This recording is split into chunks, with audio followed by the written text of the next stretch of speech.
Ben oui, fait que juste pour donner un peu de contexte, on était dans le temps entre Noël et le jour de l'an, il y avait un trou un peu pour prêcher. Je dis ben oui, je peux le faire, mais dans le délai que j'avais pour me préparer, là, j'ai dit je pourrais pas faire du neuf. Fait que je vais partager à l'Assemblée le dernier livre que je venais de terminer, qui est une étude de la parabole du Fils prodigue par John MacArthur. Fait que je me suis lancé là-dedans. Puis là, ben, je me suis rendu compte que je serais pas capable en un message de tout faire. Je vais m'en faire deux. Là, quand j'ai préparé le deuxième, je dis moi, je serais pas capable. Il faut que j'en fasse trois. Fait que c'est comme ça qu'on se retrouve le 26 janvier. On va avoir une partie 3. La prochaine fois que je vais vous présenter un message, je compte bien, si Dieu le veut, vous apporter du neuf. Mais pour dans les circonstances, donc, je vais vous partager un peu un compte-rendu de lecture de ce livre, L'histoire de deux fils, par John MacArthur. On va commencer par la lecture du texte. On est dans Luc 15. Luc 15. La parabole commence au verset 11, mais on va s'attarder un petit peu plus loin. C'est une parabole que vous connaissez bien. On va commencer à lire au verset 25, parce que ce matin, pour la dernière partie, on va se concentrer sur le fils aîné. Dans la première partie, on a parlé beaucoup du fils prodigue. On a pu voir son parcours, un peu comme on a pu voir le parcours d'un pécheur repentant, d'un pécheur avec une repentance sincère, en partant de sa demande qui était totalement ridicule et outrageuse, de demander à son père encore en vie, s'il vous plaît, donne-moi mon héritage, que je m'en aille d'ici, jusqu'à ce qu'il arrive au fond du fond pour finalement reprendre son bon sens et aller vers son père. Dans la deuxième partie, on a vu le père, comment est-ce qu'il a répondu à son fils, le père qui est allé vers le fils, dès qu'il a vu sa repentance, est allé vers lui. On a vu comment est-ce qu'il l'a pardonné immédiatement, comment est-ce qu'il l'a restitué immédiatement dans son rôle de fils avec tous les honneurs qui venaient avec. Et comment il a lancé cette fête incroyable. Donc, on arrive maintenant, le fils aîné entre en scène, verset 25. Or, le fils aîné était dans les champs. Lorsqu'il revint et approcha de la maison, il entendit la musique et les danses. Il appela un des serviteurs et lui demanda ce qui se passait. Le serviteur lui dit, « Ton frère est de retour et ton père a tué le veau engraissé parce qu'il l'a retrouvé en bonne santé. » Le fils aîné se mit en colère et il ne voulait pas entrer. Son père sortit, le suppliait d'entrer, mais il répondit à son père, « Voilà tant d'années que je suis à ton service sans jamais désobéir à tes ordres, et jamais tu ne m'as donné un chevreau pour que je fasse la fête avec mes amis. Mais quand ton fils est arrivé, celui qui a mangé tes biens avec des prostituées, pour lui tu as tué le veau engraissé. » Il y a un point d'exclamation, je le lis comme ça. « Mon enfant, lui dit le père, tu es toujours avec moi et tout ce que j'ai est à toi. Mais il fallait bien faire la fête et nous réjouir, parce que ton frère que voici était mort et il est revenu à la vie. Il était perdu et il est retrouvé. » Prions Seigneur. Oui, Père éternel, Dieu Tout-Puissant, je te loue pour ta parole par laquelle toute chose a été créée, ta parole par laquelle on a maintenant un accès auprès de toi, accès à la vie éternelle. Merci pour ta parole qui nous bénit chaque jour. Puisse-t-elle nous toucher encore ce matin, toucher les cœurs et accomplir ton œuvre. Amen. Ouais, fallait faire la fête. Ça, c'est le thème de Luc 15. Quand on regarde dans Luc 15, Jésus est avec une foule. Et puis là, il lance une série de paraboles. Je le rappelle, il y a le berger qui a perdu une brebis, la femme qui a perdu une pièce de monnaie. Et là, on enchaîne avec la parabole du fils prodigue. Et le thème, c'est quoi? C'est la joie de Dieu pour un pécheur qui se repent. Quand on lit Luc 15, c'est ça le thème, c'est ça le point principal. Et bien sûr, on le retrouve dans la parabole du fils prodigue. Donc là, Jésus nous a présenté trois personnages. Puis là, un extrême, il nous a présenté deux extrêmes de pécheurs. J'appelle ça le spectre des pécheurs. Il nous a présenté un pécheur dans le jeune fils un pécheur direct et intrépide dans leurs mauvais désirs. Ils ont peu d'égard à qui pourrait les voir pécher, ni même ce que les autres pourraient en penser. Ils pêchent par orgueil, ils en sont fiers, ils se complaisent dans leur amour d'eux-mêmes et des plaisirs qu'ils peuvent se procurer. C'est ce qu'on voit un peu dans le plus jeune fils. Mais à l'autre extrémité, il nous dépeint un pécheur secret qui préfère faire le mal lorsque personne ne regarde. Ce type de pécheurs tente de masquer leurs péchés les plus flagrants par différents moyens, tous plus créatifs les uns que les autres. Et souvent, ils parviennent à conserver une apparence pieuse. Eux aussi pêchent par orgueil, mais un orgueil manifesté par l'hypocrisie. Et bien sûr, il y a ensuite tout entre les deux. Des fois, on vacille de l'un à l'autre. Donc, alors que Jésus poursuit sa parabole, il devient évident que le frère aîné personnifie le deuxième type de pécheur. Outre ses ressentiments pour son frère, il devient de plus en plus clair qu'il nourrit une amertume et une haine envers son père, et ce, depuis longtemps. On va voir pourquoi. Plusieurs personnes qui vont lire cette parabole-là sans trop s'arrêter, je m'inclus là-dedans, vont assumer que le fils aîné, des fois, on ne sait pas trop quoi penser de lui. Tu sais, quand tu le lis la première fois vite, tu vas te dire, on peut penser qu'il représente un croyant sincère, mais il est juste pris de court par la générosité de son père envers son fils rebelle. Puis si on suit cette interprétation, on pourrait juste dire que finalement, le fils aîné, il avait juste besoin de se faire ajuster son attitude ou son point de vue un petit peu. Mais si on se dit ça, on manque le point principal de la parabole, c'est que le fils aîné n'a jamais été réellement dévoué à son père. Et loin de se présenter comme un croyant sincère, il symbolise l'hypocrisie religieuse. Il faut se rappeler que Jésus raconte cette parabole aux pharisiens, aux scribes qui sont là dans la foule. Il se tourne vers eux et leur raconte cette parabole. Le fils aîné, tout le monde au village le voyait sûrement comme le bon gars. Lui, c'était le bon fils des deux. Il avait bien viré. Il est fidèle, il est toujours à la maison, travaille, une apparence loyale. Mais en réalité, il n'y avait aucun respect sincère pour son père, aucun intérêt de lui plaire, aucun amour pour les valeurs de son père même. Son père qui a véhiculé des valeurs de pardon, de générosité. Lui, il ne partageait pas ça. Et puis, il n'y avait certainement aucun égard pour son frère dans le besoin. Et tout ça devient de plus en plus clair à mesure que l'histoire progresse. Il faut se rappeler que Jésus est un maître raconteur. Quand il raconte une histoire, lui, il a la twist. Il sait exactement comment captiver son auditoire, comment les amener là où l'auditoire pensait jamais vraiment aller. Du point de vue des pharisiens, ils attendent enfin ce moment où quelqu'un va faire quelque chose de bien et d'honorable, parce que jusqu'ici, là, l'histoire, ça allait à l'encontre de tous les principes culturels de l'époque ou même des principes religieux. Là. On va voir que un fils qui est parti comme ça, premièrement, qui demande son héritage, ça n'a pas rapport, son père est encore en vie. Deuxièmement, son père, il donne. Voyons, non, ça n'a pas rapport, il mérite une correction, cet enfant-là. Après ça, il revient. Le père, il donne même pas une petite punition, une conséquence. Tu vas rester tranquille. Non, il restitue tout de suite. Viens-t'en, la fête, manteau, souliers, bague. Il restitue pleinement comme fils. Tout était bizarre dans cette histoire-là pour les gens qui l'écoutaient. Et là, le fils aîné arrive sur scène. On lit qu'il était dans les champs cette journée-là.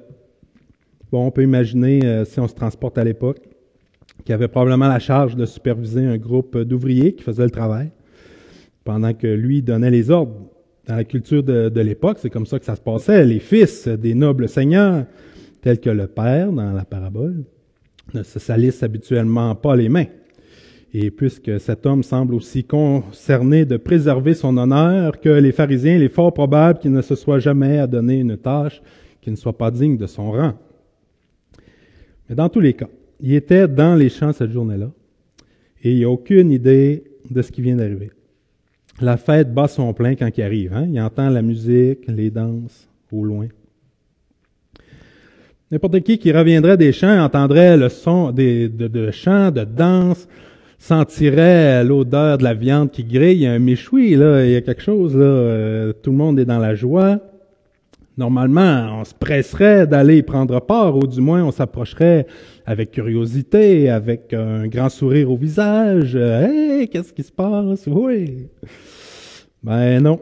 Notre jeune homme, lui, il est du type à voir le verre à moitié vide, lui, dans la vie. Et là, il est soupçonneux. C'est bizarre, ça. C'est ce qui se passe. Des gens joyeux. Qu'est-ce que mon père a fait encore? Mais sa surprise peut être compréhensible, mais l'indignation du fils aîné est indéfendable. Sa réaction démontre que pour lui, quoi que ce soit qui a provoqué cette fête ridicule de la part de son père allait être pour des raisons qu'il jugerait insuffisantes. Alors, le boycott, il boycotte la fête. Tu sais, on s'entend, si le fils aîné avait eu le cœur à la bonne place, comme on dit, ben, on aurait lu quelque chose qui peut ressembler à « Il courut à la maison pour découvrir la cause de toute cette joie. Il se précipita vers son père et demanda « Mais quelle est donc la cause de cette glorieuse célébration? » Le père répondrait « Mais ton frère est de retour à la maison. » Et puis tous les deux se prirent dans les bras et fondèrent en larmes de joie.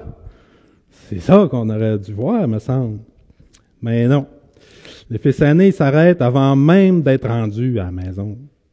Puis il choisit délibérément de garder ses distances. Verset 26, il appela un des serviteurs et lui demanda ce qui se passait. Quand on regarde dans le grec, le mot serviteur fait référence plutôt à un jeune garçon.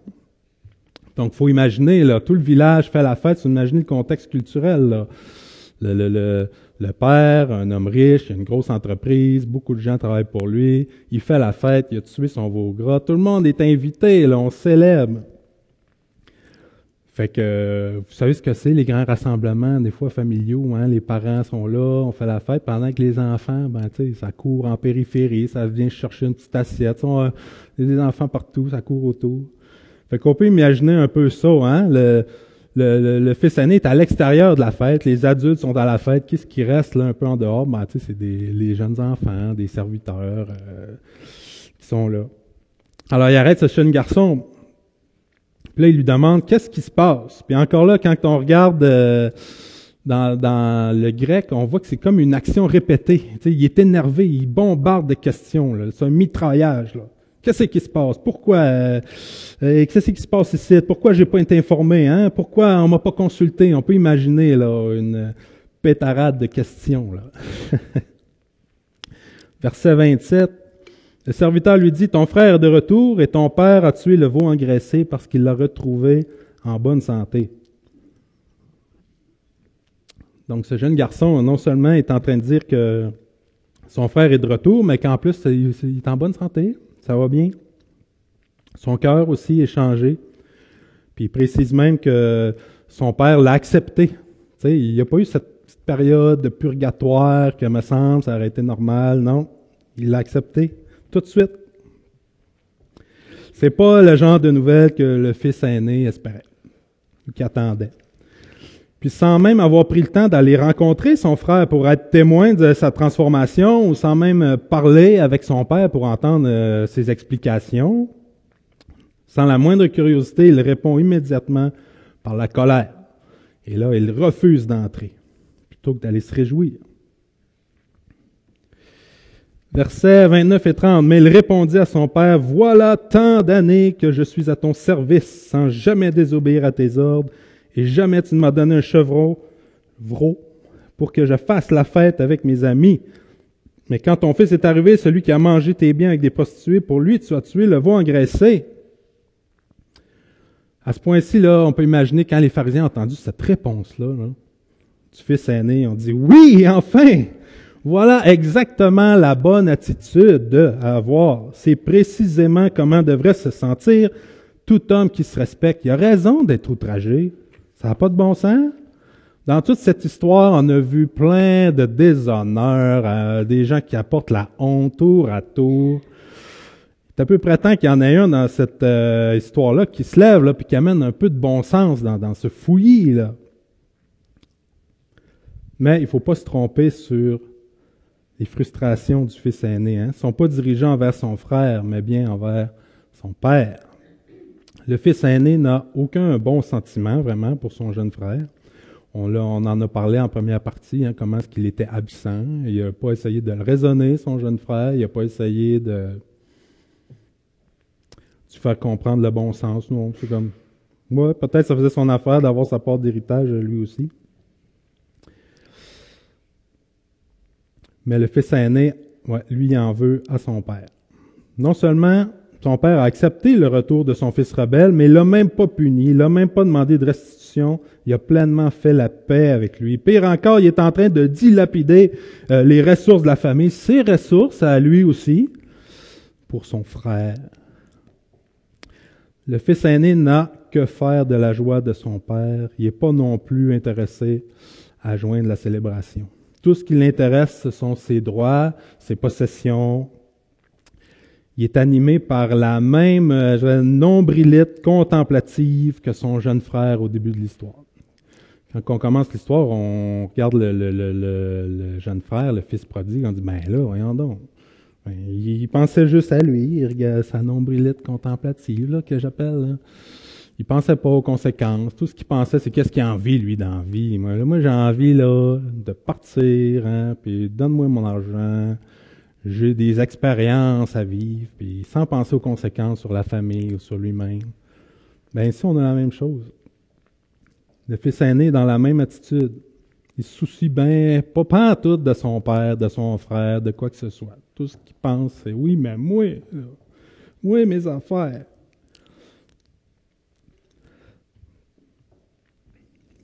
Le fils aîné est le parfait emblème des pharisiens. Je pense qu'on en a un aperçu juste au début dans Luc 15, au verset 1 et 2, hein, où on lit, c'est un peu la mise en contexte de cette série de paraboles. Tous les collecteurs d'impôts et les pécheurs s'approchaient de Jésus pour l'écouter.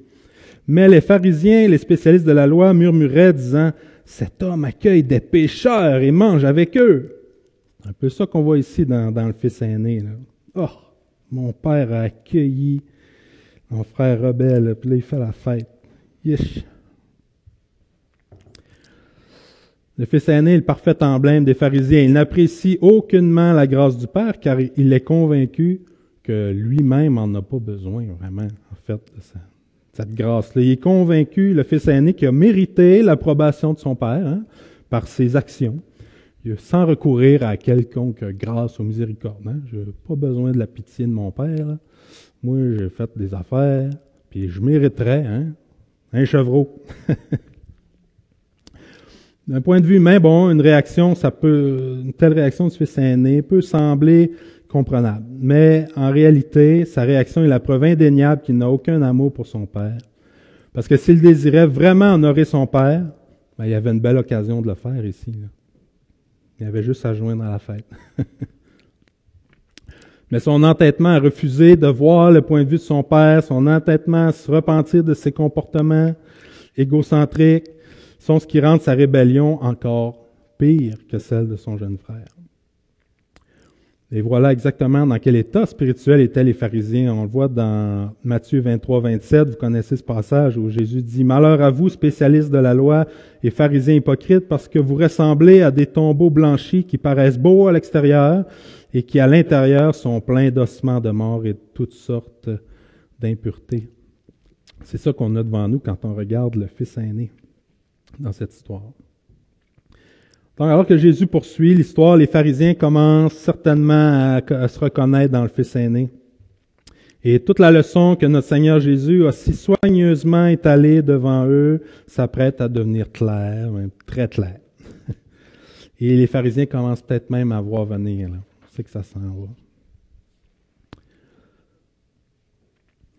Bon, on va regarder le véritable caractère un peu du fils aîné. Donc, d'une certaine façon, on voit que la nouvelle est parvenue au père, que son fils aîné est à l'extérieur, parce que on lit, le père est sorti. Son père sorti, le supplié d'entrer. Donc, d'une façon, il est au courant. Là. Ça s'est murmuré, peut-être, hey, ton gars est dehors, il boude. Le père est bien conscient qu'il s'agit là d'une expression de sa rébellion. Mais à peine se remet-il de la souffrance d'avoir perdu un fils, Hein, on en a parlé en deuxième partie. On a pu voir qu'il souffrait de ça tous les jours. Il était sur son poste d'observation. Il espérait le retour de son fils. À peine il se remet de ça, son fils est revenu qu'il doit faire face à son autre fils qui est en train de le défier. Hein. Il fustige. Un mot que j'ai appris en travaillant avec Martin Shea. J'avais jamais entendu ce mot-là avant. Fustiger. Je pense que ça voulait dire blâmer ardemment. J'ai checké dans le dictionnaire.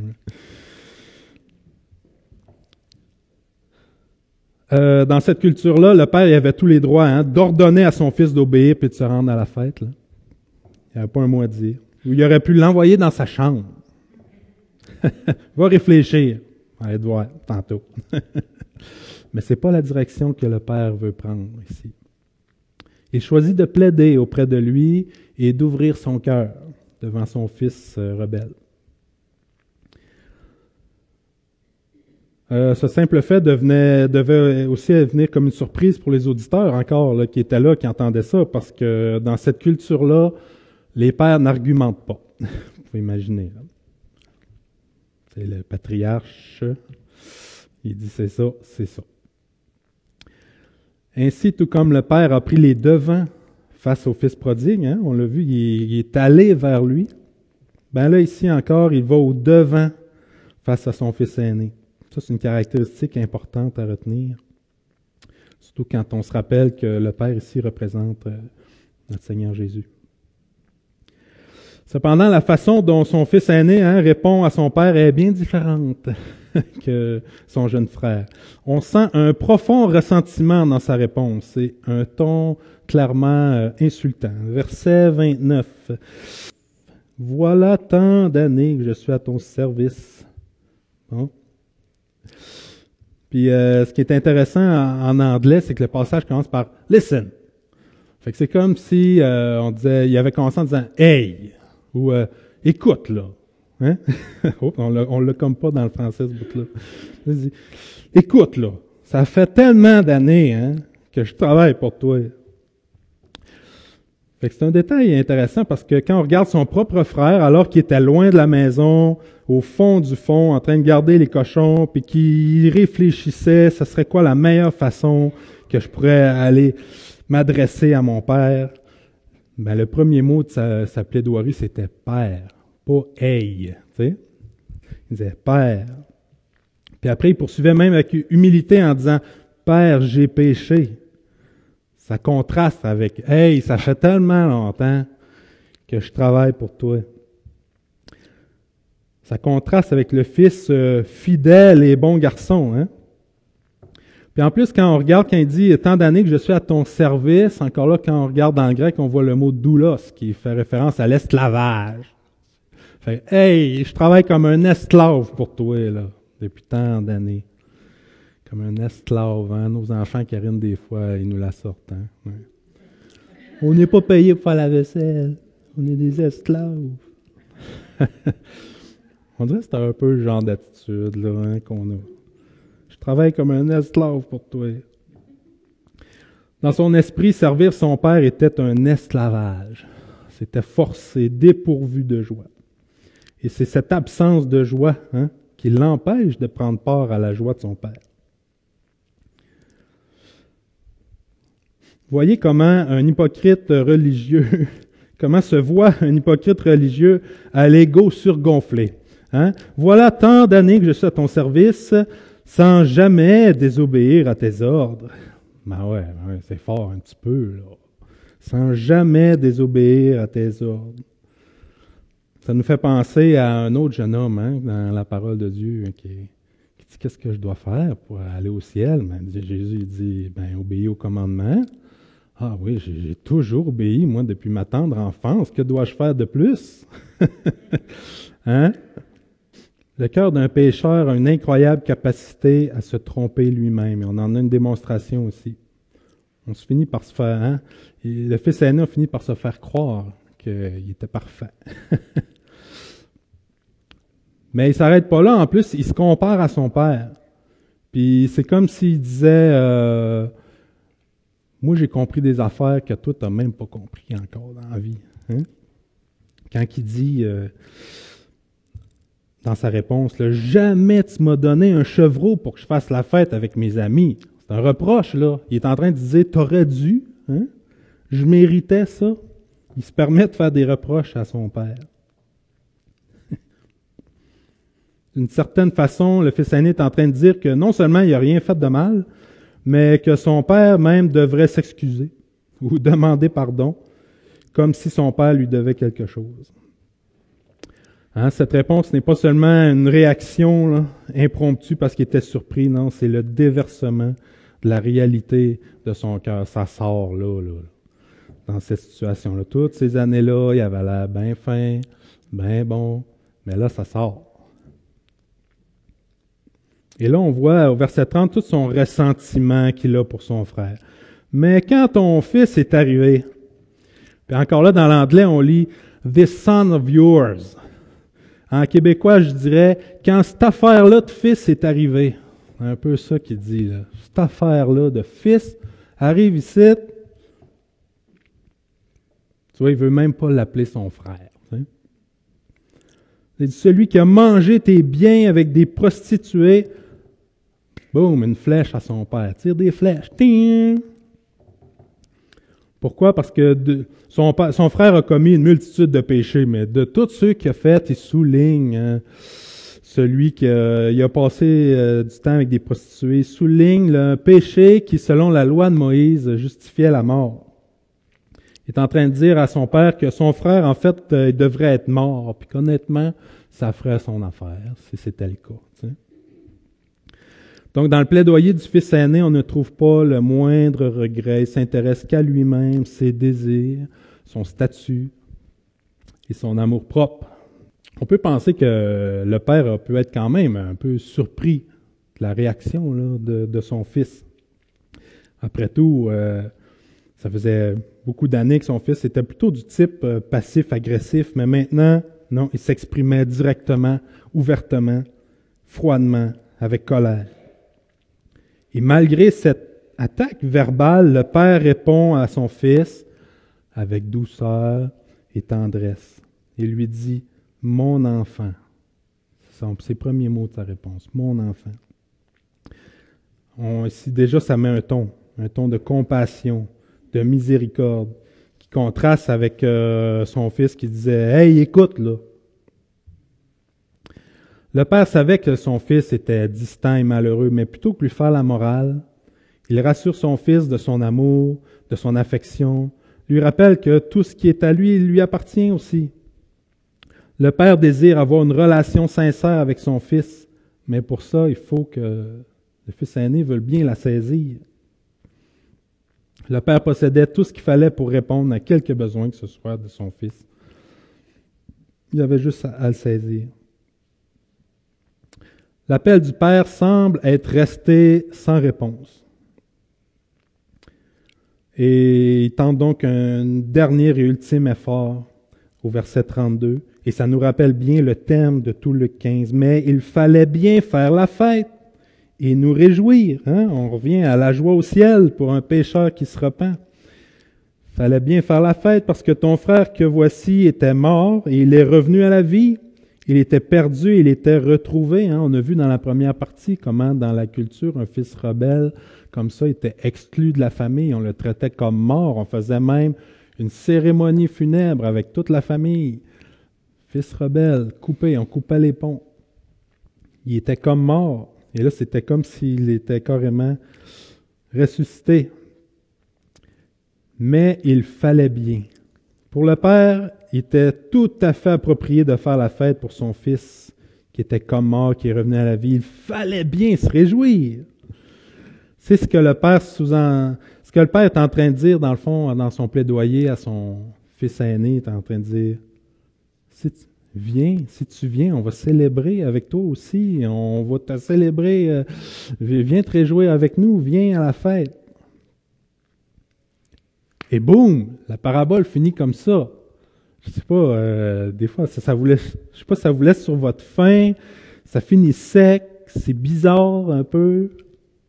Je sais pas si vous avez remarqué, mais ça finit comme ça. Ce court-métrage avec un court-métrage surréaliste avec une scène contrastante. En avant-plan, ça coupe, là. On a le Père rempli d'amour avec son Fils qui est détaché, froid et distant, et en arrière-plan, une célébration qui représente l'immense joie qu'on trouve au ciel pour un pécheur qui se repent.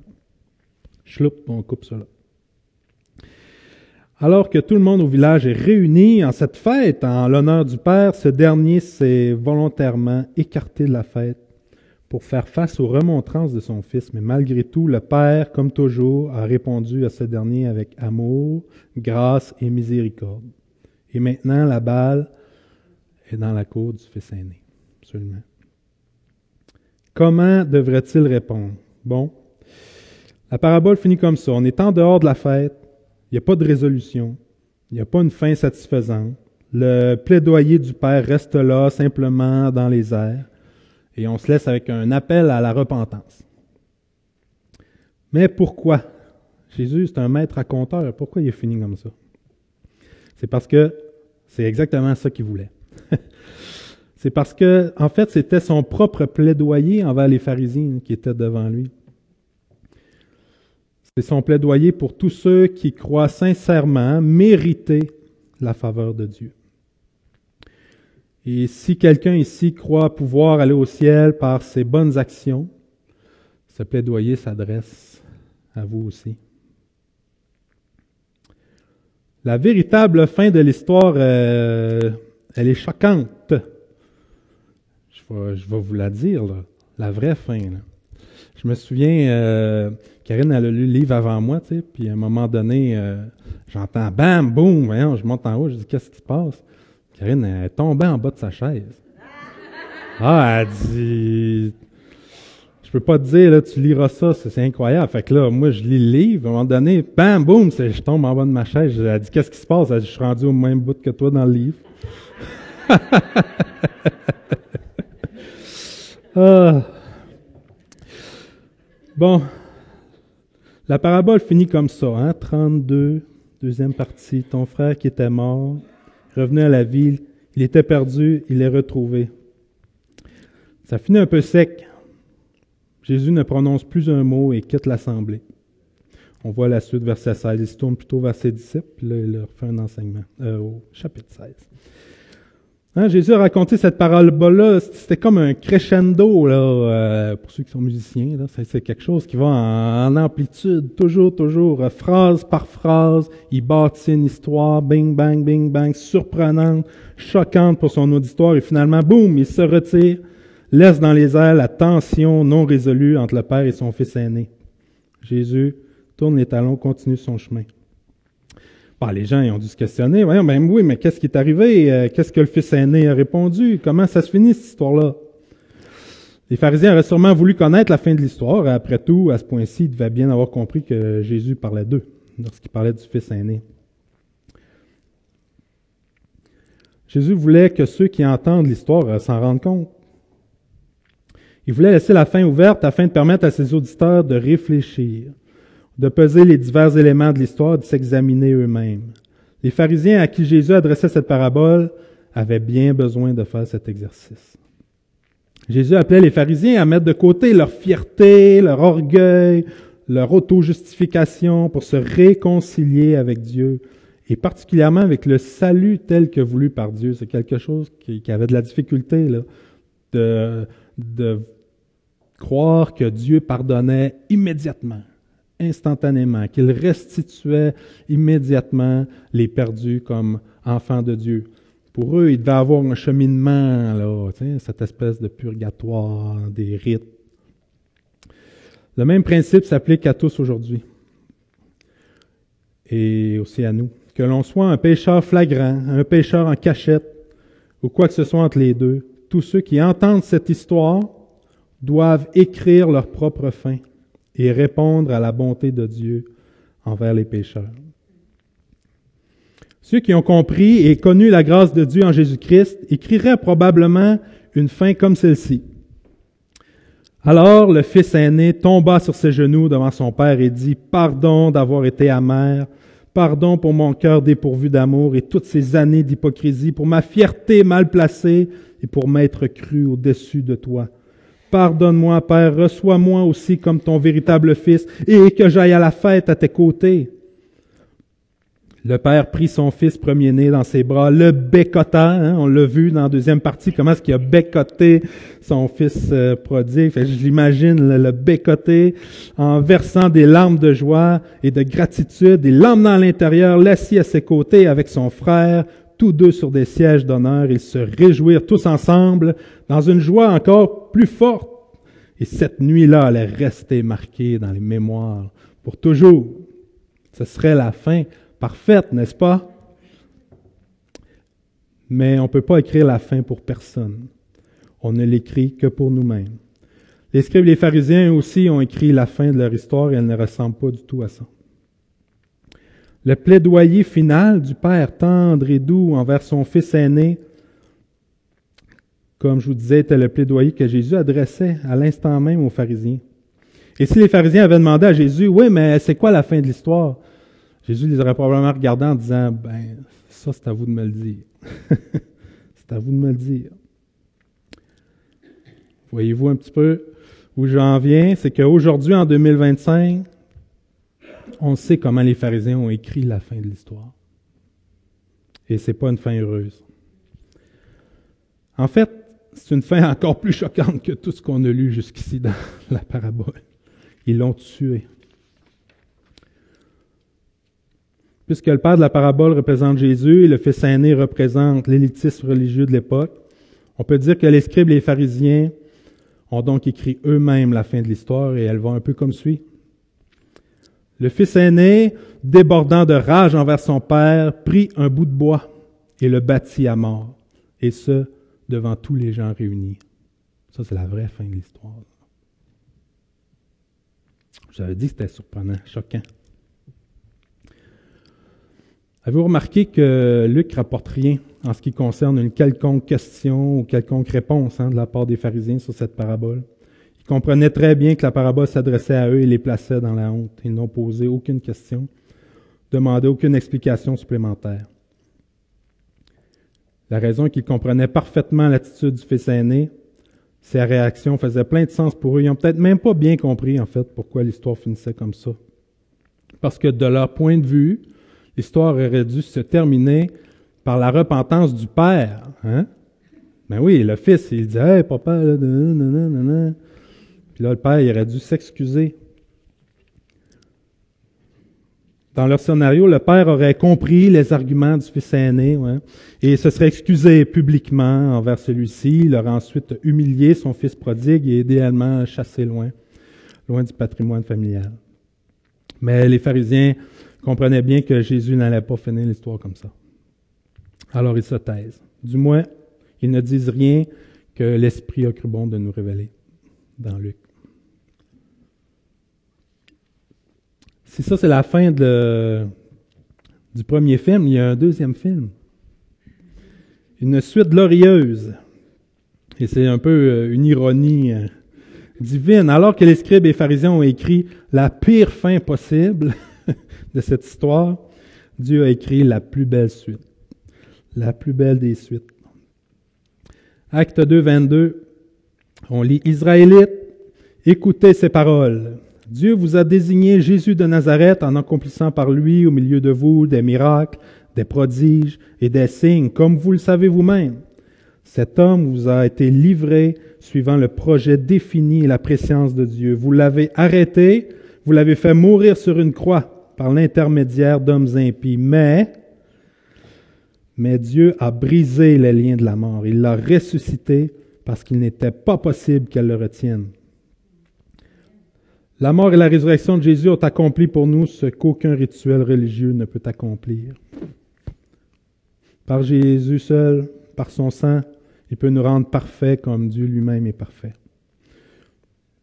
Par lui seul, on peut être pardonné, justifié instantanément. Voilà la véritable fin de l'histoire.